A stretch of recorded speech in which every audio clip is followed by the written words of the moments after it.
Hello, I'm Rebecca Spence with the press office at the Bank of Canada. Bonjour tout le monde. Welcome to the Bank of Canada and the press conference following today's interest rate announcement. Le gouverneur Macklem va prononcer sa déclaration préliminaire. Ensuite, on va tourner aux questions des journalistes. And after that, After journalists will have an Governor opportunity Macklem's opening to remarks, ask he and questions. Senior Deputy Governor Carolyn Rogers will be pleased to take questions until about 11:15. Over to you, Governor. Thank you, Rebecca, and good morning. I'm very pleased to be here with the Senior Deputy Governor to discuss our monetary policy decision. Today, the Governing Council maintained the policy rate at 2.25%. We have three main messages.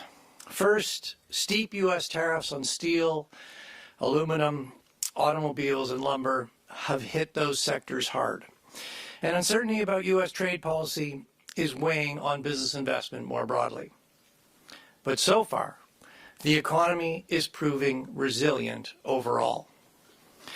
Second, inflationary pressures continue to be contained despite added costs related to the reconfiguration of trade. Total CPI inflation has been close to the 2% target for more than a year now, and we expect it to remain near the target. And third, in the current situation, Governing Council sees the policy rate at about the right level to keep inflation close to the 2% target while helping the economy through this period of structural adjustment. Nevertheless, uncertainty remains high and the range of possible outcomes is wider than usual. If the outlook changes, we are prepared to respond. Aujourd'hui, le Conseil de direction a Today, maintenu Governing le taux Council directeur maintained the à policy interest rate 2,25%. at Nous avons trois 2.25%. messages clés. We have three main Premièrement, les messages. droits de douane First, américaines élevés steep sur U.S. l'acier et tariffs on l'aluminium, les steel, automobiles aluminum, et le bois autos, and d'œuvre lumber ont porté un coup have dur hit these à sectors ces hard. secteurs. De façon plus générale, And l'incertitude entourant la uncertainty politique about commerciale U.S. trade des policy États-Unis pèse sur les is weighing investissements on des business investment entreprises. more broadly. Mais jusqu'à présent, But so far, l'économie se montre the economy résiliente is dans proving l'ensemble. resilient overall. Deuxièmement, Second, les pressions inflationnistes sont inflationary encore pressures contenues malgré continue les to be coûts contained supplémentaires associés despite added à la costs réorganisation related to the du commerce. reconfiguration of trade. L'inflation mesurée par l'IPC global Total est proche de CPI la cible de inflation 2% has been close to the depuis 2% plus d'un an. target for more Et than a on year now, s'attend à ce qu'elle y and we reste. expect it to remain Et near the target. troisièmement, le Conseil de And direction third, in the current considère que situation, dans la Governing situation Council sees présente, the current le policy taux rate directeur at actuel about est the right level essentiellement au niveau in order to approprié keep pour garder inflation close l'inflation to près de 2%, 2%, while at the same tout en time aidant helping the l'économie à economy through traverser this cette period of période structural d'ajustement adjustment. structurel. Mais l'incertitude demeure Nevertheless, élevée. uncertainty remains des high, issues possibles and the est range plus of possible large outcomes que is wider d'habitude. than usual. Si les perspectives If changent, the outlook nous changes, sommes prêts we are à prepared réagir. to respond.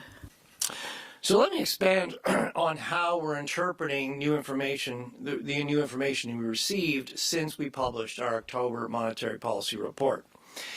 In November, Statistics Canada published broad revisions to Canada's economic growth numbers for 2022, 23, and 24. The revisions suggest the Canadian economy was healthier than we previously thought before we were hit by the U.S. trade conflict. In particular, they suggest both demand and economic capacity were higher coming into this year. This may explain some of the resilience we're seeing in more recent data. After falling 1.8% in the second quarter due to sharply lower exports, Canadian GDP grew 2.6% in the third quarter. This was much stronger than we expected, but largely reflected volatility in trade. Final domestic demand was flat in the quarter. We expect growth in final domestic demand to resume, but with an anticipated decline in net exports, GDP growth is likely to be weak in the fourth quarter before picking up in 2026. The labor market is showing some signs of improvement. After declining through the summer, employment has posted solid gains for the past 3 months, and the unemployment rate has declined to 6.5% in November.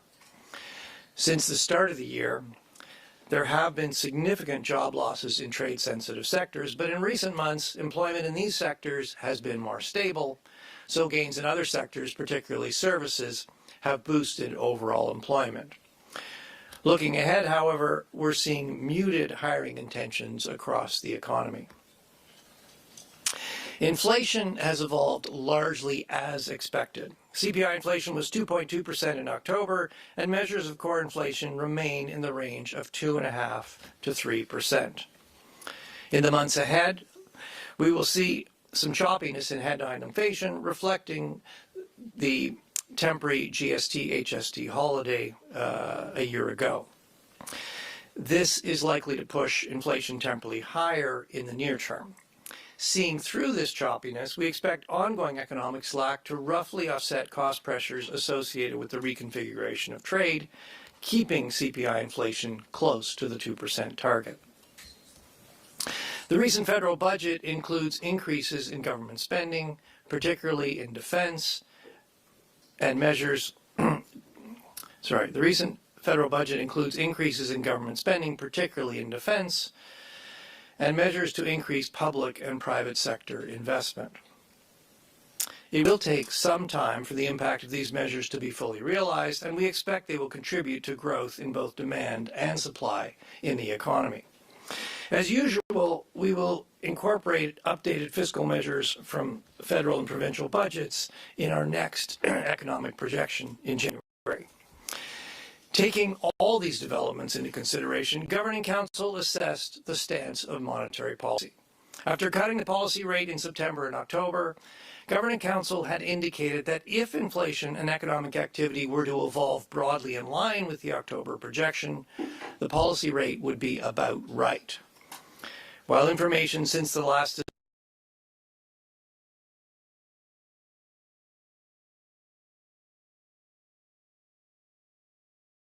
2026, and inflation will remain close to target.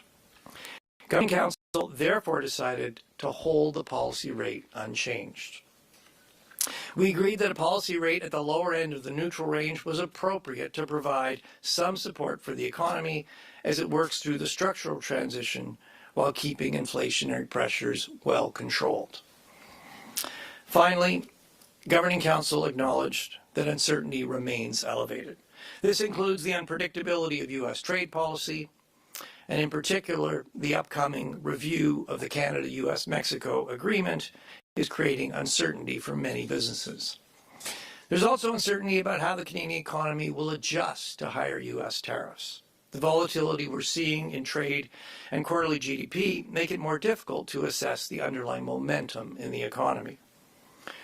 Nous allons évaluer les nouvelles données par rapport à nos prévisions. We will be assessing incoming data relative to our outlook. If a new shock or an accumulation of evidence materially change the outlook, we are prepared to respond. Increased trade friction with the United States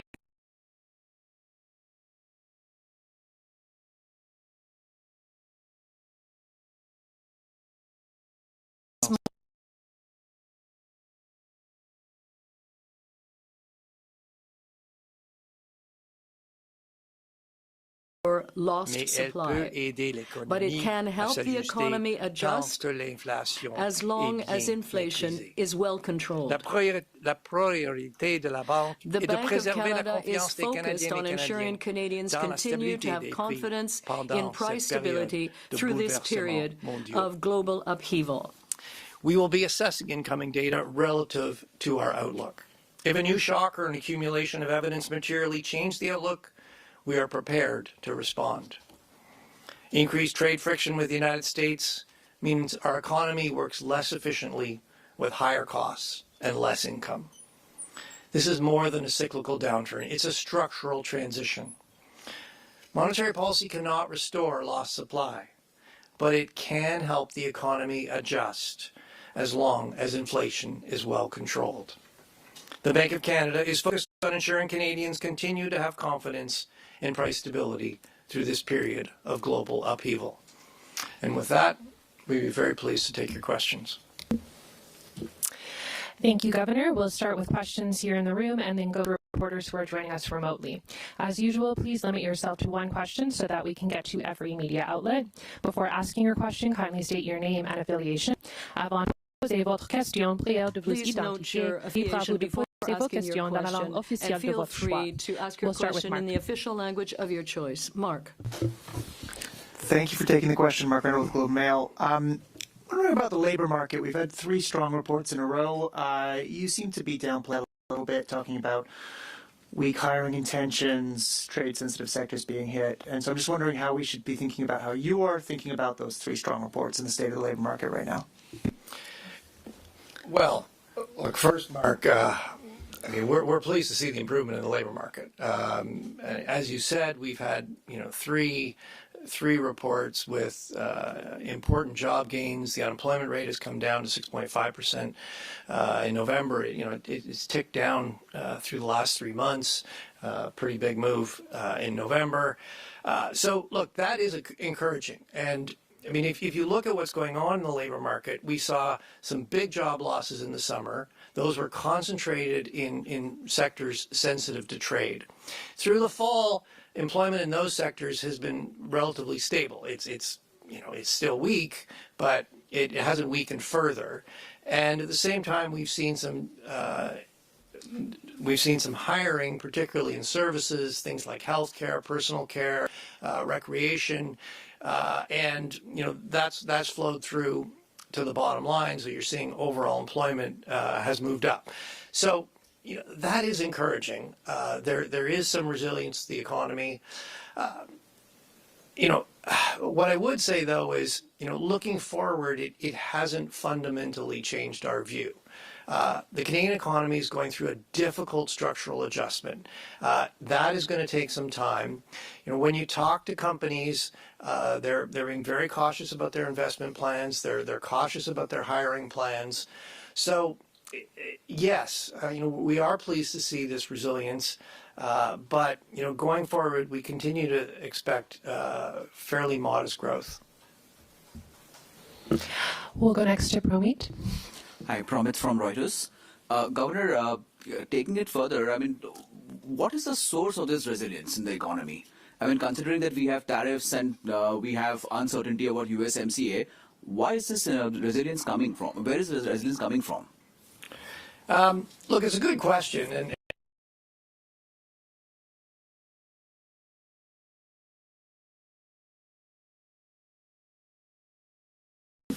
there were broad-based revisions to the national accounts covering the last 3 years, 22, 23, 24. And, what you saw there is that, demand was stronger, consumption, consumer spending was stronger. But the other thing you saw is that business investment was stronger, and productivity growth, while still weak, went from 0 to about 0.5. So, both demand and supply were stronger. So as we came into this year, the economy was healthier than was previously reported, and that may be explaining some of the resilience we're seeing in the more recent data. The second thing I would point to is that we have very steep tariffs on some key sectors in our economy: steel, aluminum, autos, lumber. But for the rest of the economy, it continues to operate largely tariff-free with the United States. If you're compliant with CUSMA, outside of those sectors, you're still operating under the Canada-U.S.-Mexico trade agreement. So, I mean, Canada's actually, as significant as these tariffs are, Canada's average, the average tariff rate on Canada from the United States is one of the lowest in the world, about 6%. So, and what you're seeing is, those sectors have been hit hard, but we haven't seen big spillovers to the rest of the economy. We're seeing some, so overall, the rest of the economy is showing some resilience. We'll go next to Kevin. Good morning, Kevin Carmichael from The Logic. Governor, you've had some time to sit with the federal budget now. To what extent do you think that's going to provide an offset to the tariff headwinds and everything else that's happening with global trade? Well, As you know, I don't have an updated forecast for you, but you're right. We certainly have been looking at the federal budget. We will take those measures along with, there's also been some provincial budgets, and we'll build those into our revised outlook that we published in January. What you see in the budget is there's some increases in government spending, particularly on defense, that'll support demand. There are a number of targeted measures. Actually, a lot of those were announced before the budget, but they're in the budget to support those hard-hit sectors I just mentioned. Some of those, and a lot of those are to try to help those sectors pivot to domestic sources of demand, or to pivot to exporting to other countries other than the United States. And then the other important element of the budget is there's a lot of focus on investment, both public investment, big infrastructure projects, and stimulating private investment. I would say two things about the budget. We're still working through the macroeconomic implications, but I'd say two things. One is it's going to take some time for the impact of those measures to be realized. I mean, first of all, it takes time to actually get the money out the door, to get those projects going, and then it's going to take time for those to show up in the economy. And that'll build up over time, but it's not like there's a big hit right away. The second thing is, the impact's going to depend importantly on the speed and the effectiveness of the execution, and importantly, particularly on investment, it's going to depend on the uptake from the private sector. Those things, we're going to have to come up with some forecasts of those things. And then the final thing I'll say is that, the budget is going to add to both demand and supply. We'll have to work out the relative balance there. But to the extent that it's adding capacity as well as demand, it's not adding a lot of additional inflationary pressures. We'll go next to Paul. Governor, do you think traders are getting ahead of themselves in pricing in rate hikes in the second half of next year? Paul, I'm going to let traders decide what trades they want to make. What can I say? I think we've been pretty clear that we think the policy rate, given how we see things right now, we think the policy rate is about right. In the sense that we think it's about right to keep inflation close to 2%, and given that we're at the lower end of our neutral range, just providing a little bit of support to the economy to help it work through this structural adjustment. That's how we see things now. How we see things going forward, well, that's a more difficult question, and I'm not going to put our policy on a timeline. I think what markets can count on is we're going to take our decisions one at a time based on the best available information, and as our views evolve, we will update Canadians, we'll update markets. The other thing I would point markets to is we're going to be assessing incoming data relative to our outlook. And we'll be doing that in a symmetric way. If our outlook changes material in either direction, either because there's a big shock or because there's an accumulation of evidence one way or the other, we're prepared to respond. We'll go next to Jordan. Good morning. How concerned are you about the reliability of GDP coming out of Statistics Canada, given the revisions to GDP in recent years, and you spoke about the volatility in quarterly data as well moving forward? So what ramifications does that have for monetary policy decisions if you're not getting a full picture of growth until after the fact? Well, I would underline Statistics Canada has a very tough job. And anytime you've got a lot of volatility in the data, that job gets harder. It has been compounded by the fact that you wouldn't think that the U.S. shutdown would really affect Canadian data, but in fact it does, because there are a number of bits of data that actually Statistics Canada gets from the U.S. The most important one being our exports to the United States are collected at the U.S. The data for that's collected when they get imported in the United States. Similarly, we send the U.S. imports into Canada into the U.S. So with the shutdown, the data on exports is not as good as normal. Statistics Canada does have some other indicators, so they've made their best estimate. But yes, it does. In the fullness of time, when U.S. data comes in, yes, there is a prospect of some larger than normal revisions. So yes, that does. You do need to look at all the indicators and try to sort of look through and see where's the underlying momentum, and revisions could make that a little more complicated.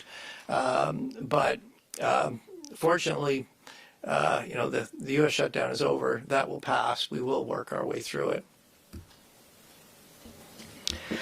We'll go next to Annie. Hi, thank you for taking our questions. The bank often talks about inflation returning to target, but a lot of Canadians who are listening to this don't care as much about inflation rates, they care about costs. So how does your current policy rate take into the fact that prices remain historically high and wages aren't keeping pace? And what do you say to Canadians who are struggling with affordability this Christmas? Well, it's a very good question, and I think we might take this one together, because it is such an important question, and we're hearing the same thing from Canadians that you're hearing.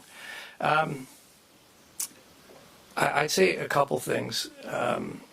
First of all, inflation has been around 2% for more than a year now, but as you indicated, as we came out of COVID, inflation was much higher. Prices went up. And inflation's come back down, but prices have not. So yes, many Canadians are feeling squeezed by the cost of living. What I would underline is two things. One is it underscores the importance of keeping inflation low, so that incomes can catch up. The other thing I would stress is that we're not going to lower prices overall. That's not how. If we were to try to push the whole price level down, that would cause a severe recession in Canada. Nobody wants that. So we're not going to become, things are not going to become affordable by lowering prices overall. The other element, we need to keep inflation low. The other element to improving affordability is to grow income. And how do we grow income? Well, we need to improve our productivity. We need to invest more. We need to diversify our trade. That's what's going to grow income. With more income, then everything becomes more affordable. But do you want to say a few words about sort of what we're hearing from Canadians and some of the discussions we've had? Yeah, I mean, we have significantly stepped up our outreach to Canadians in the last 2 years, and we're hearing the same thing that you described. I mean, the CPI, the 2% CPI measures the rate of growth of prices. It doesn't measure the level change in prices that has happened as a result of CPI being higher than our target in the past. And Canadians are still feeling that. The other thing they're feeling is that where prices are still under a bit of pressure is food and shelter, things that you really can't avoid. So those things loom large for Canadians. We understand that. We don't target, as the governor said, we don't target any one price. We target the overall rate of change in prices. That doesn't change that level shift feeling that Canadians are dealing with still. But as the governor said, what we don't want Although it sounds good, the idea of prices coming down, that happens when the economy is struggling. So what we need to do is keep inflation at target and support the structural shift that the economy is going through. As the economy grows, it will support wage increases, and that will help over time fix that sense of affordability being tough for Canadians. We'll go next to Najut. Hi, Governor. I know you don't have a new forecast for the economy, but given the recent data, and as you say, showing that the economy is potentially more resilient right now, do you think that there's less slack in the economy than you forecasted in the October NPR? And relatedly, do you see the output gap narrowing over your projection horizon because you continue to have an output gap through till 2027? Okay, well, as you started, we don't have a new projection and we don't have a new estimate of the output gap to go with that projection. But let me say a few things. I mean, look, the bottom line is, the recent data, as we've discussed, is showing some improvement, and that is welcome news. But it has not changed our view that the economy is still in excess supply, and we continue to expect modest growth going forward.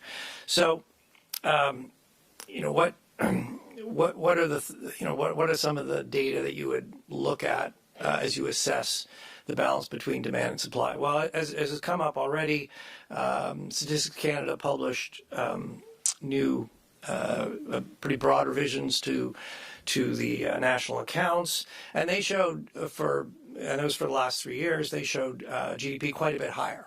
And if you look at why GDP was higher, it's both demand, particularly consumption was a lot stronger, but there are also important supply elements. Investment, productivity was also higher. So I would not interpret the higher GDP as simply an indication of more demand. I think there's both demand and supply elements to that. They're both stronger, and we'll have to be we'll have, before we get to January, we'll have to make some assessment there of the overall balance. The second thing I think people are looking at is the third quarter. It came in much stronger than we expected. We were monitoring 0.5. It came in at 2.6. And so, just sort of mechanically, that means the output gap is smaller.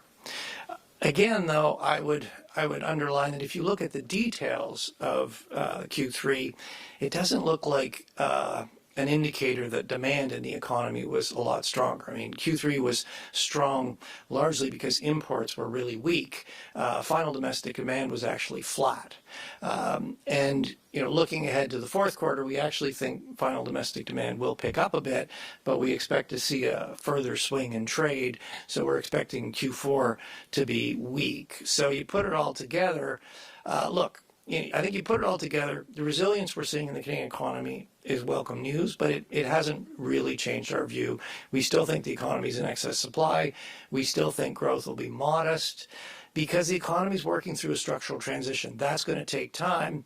And so, we still see that slack being taken up pretty slowly. We have a couple more questions in the room before we go to the phone, so we'll go next to Greg. Good morning. I want to return to Promit's question about, the tariffs and the influence on your policy. And I think of three elements. Firstly, investors thought we were almost guaranteed to have a recession. That appears that it hasn't happened. The secondly now is the idea that central bankers sometimes like to keep their powder dry in case there's another shock that could be related to trade. Wonder if that's in your thinking. And thirdly, you've also said that fiscal policy or government policies are better than monetary policy at helping affected industries, which could suggest that if Trump breaks another trade deal with Canada, the pecking order is maybe set more on the government side. So can you elaborate on how these tariffs, shocks, and threats have gotten you to this point, and what, more importantly, how it might influence you next year? Yeah. I don't know where to start on that one, Greg. You packed so much into that question. Look, let me sort of just try to sort of review, I would say, sort of what, our thinking and how it's evolved. I mean, I think, the first message is that, yeah, it's been a difficult year for Canadians and Canadian businesses. But, it's looking, as the year's closing, it's looking a little better than it looked in the spring and the summer. To sort of walk you through that, you remember the spring in particular, President Trump threatened, then imposed, then retracted, then reimposed tariffs. As I have already spoken to, fortunately, the average tariff rate that Canada faces with the United States is among the lowest in the world. We've got some sectors that are hit really hard, but outside of those sectors, you can still trade largely tariff-free with the United States. And yes, through that spring and summer period, yeah, the R word people were talking about was recession. And, we published scenarios where there were certainly scenarios for U.S. tariffs that could have pushed the Canadian economy into recession. Since then, I would say, now at the end of the year, as we get to the end of the year, the R word people are talking about is resilience. We've seen some improvement in the data. The last three employment reports posted solid gains. Q3, the economy expanded. We're certainly, I think, ending the year in a better place than it looked in the middle of the year. But, we've still, there's still a significant adjustment to work through. I would say, that's how we're seeing it. You're right. A number of things play into this. We're going to be assessing the impact of the budget in February, but that's really I think that's sort of the best way I can lay out how things have evolved over the last year. We'll go now to Mackenzie. Hi there. Both of you have previously said that when the TMX expansion came on, that you estimated that it would give about a 0.25% increase to the Canadian economy. In your estimation, if there's a new oil pipeline built to export oil to Asia, would there be a similar increase to the economy? And Governor, you just mentioned in your response to Annie that you think it would be wise to diversify the Canadian economy. So do you think building a new oil pipeline to diversify oil sales to Asian markets would be a wise decision? Well, look, I'm not going to comment on any specific plan, and I certainly don't have an estimate of the impact of that of this plan on the Canadian economy at this point.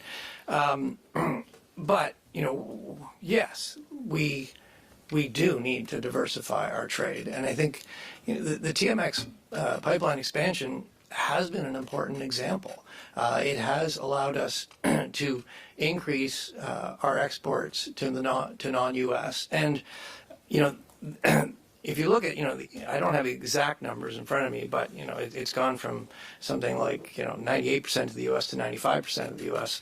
So it's not a huge shift in our total exports, but on the margin, it's helping us get more oil to other countries, and it's also helping us get more value out of every barrel we estimate, because the spread between the Western Canada Select and WTI has been narrowed by the TMX. So yes, it is a good example of how these things can really make a difference. We do need to diversify our trade, and part of that is better east-west transportation, better port capacity to get our products to the rest of the world. And yes, part of that is pipeline capacity. All right, we have a few reporters on the line with us. I just want to remind those on the call to mute your line if you're not asking a question so that everyone can hear the responses. We'll go first to Mace News, followed by Yahoo Finance, and then Mortgage Logic News. So go ahead, Max. Thank you, Rebecca. This is mainly for the governor. not just Canada, but other major economies are also going through a structural transition, and some central banks are now discussing raising policy interest rates for different reasons. For example, the Reserve Bank of Australia, possibly in February, as the inflation rate is above the target range, and the Bank of Japan probably next week as part of the normalization process, citing reduced uncertainty over the U.S. tariffs and negative rates still.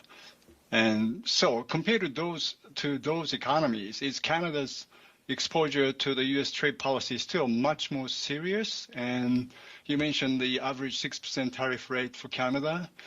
And are we still many months away from the need to even look at the possibility of adjusting the rates slightly higher? Well, I don't really have much to add on rates. I think I've been pretty clear. We think, based on how we see things now, we think policy rate is in the right place. There's a lot of uncertainty. That could change going forward, and we'll be updating you. On the impact of tariffs, yes, I would say one thing. In Canada, so most countries trade with the United States, Japan, European Union. They trade with the United States. What's different about Canada is that in Canada and the United States, we build things together. We have not had, we've had free trade, open trade with the United States since 1989. It's 36 years ago. We've had open trade in the auto industry from going back to 1965. And the consequence of U.S. tariffs is it's disrupting that whole business model. So yes, it is having a big impact on our economy, even though the average tariff rate is quite low. And it, as I've underlined, it's not just a cyclical adjustment; it's a structural adjustment, and that's going to take some time. Go ahead, John. Hi there. Thanks for taking our questions. Back in October 2024, you said Canadians could breathe a sigh of relief as inflation came down. And so we're a year and a half into a cutting cycle, or at the end of one, but many Canadians are still worried about the economy, about their jobs, about their ability to buy a house or sell their house. With all the uncertainty you've highlighted through this year, what's your message to Canadians at the end of 2025 and going into 26?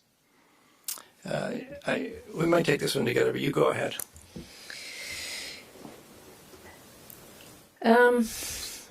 It's a tough message. As we said earlier in response to a question, we know when we talk about inflation being back to 2% and how that's a good thing and that should help relieve some pressure for Canadians, that doesn't tell the whole story for them. They're still dealing with higher prices than a year ago or 2 years ago. They're dealing with the constant threat of an escalation in the trade war with our largest trading partner. And despite the fact that the economy has proven resilient, there is a sort of an overwhelming feeling of uneasiness or uncertainty that I think hangs over Canadians right now. So we're acutely aware of that. The one thing that we will continue to focus on and continue to contribute to that picture for Canadians is to keep inflation at target. It's not going to bring prices down. We know that. We talked about that earlier. But it is a source of stability that we can add to a very uncertain picture. We'll go next to Robert. Good morning. You mentioned you'll be updating people as the bank's rate outlook changes. I'm wondering if we could drill down on that a little bit. And the reason I ask is because in the months leading up to the steep 2022 hikes, over half of Canadian mortgagers were still taking variable rates, and it caused a lot of unnecessary pain. And so I'm wondering, can you talk about whether it's the bank's policy to warn the public as soon as it believes there's a materially higher probability of rates going up versus staying the same or falling? Our policy is to call it as we see it. and as our, that's partly why we put out an economic outlook. This is when we put out an outlook, it's because that's our best assessment of where the economy is going.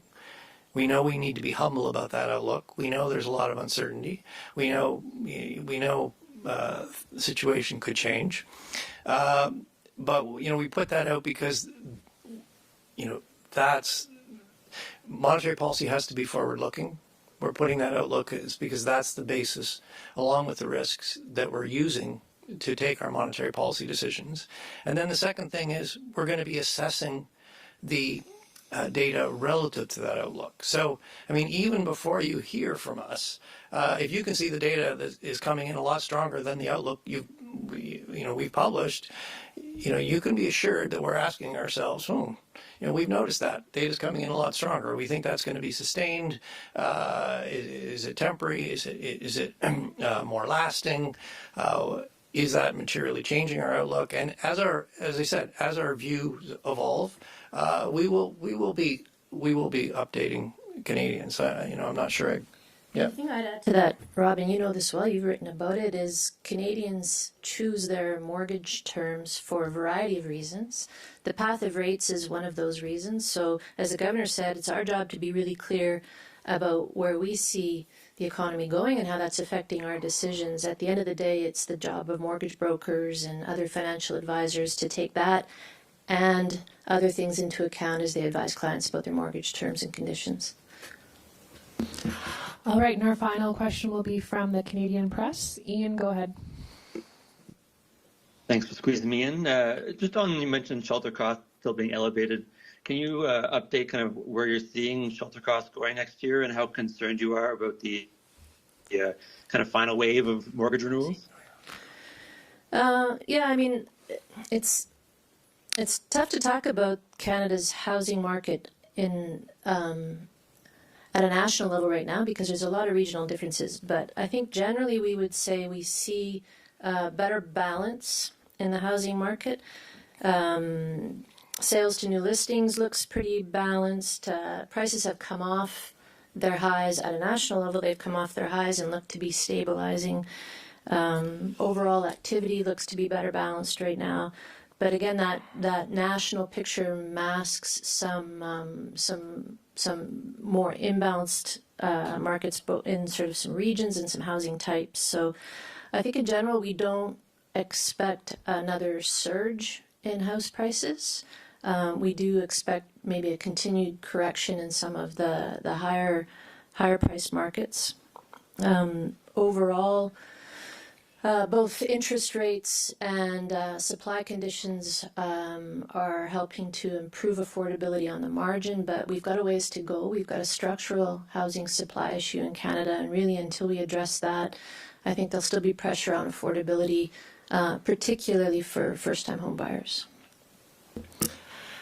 That concludes today's press conference. Thank you, Governor, Senior Deputy Governor, and all of you for joining us. Merci et bonne journée. Thank you all. Happy holidays. It's been quite a year. Enjoy the holidays and Happy New Year. Thanks.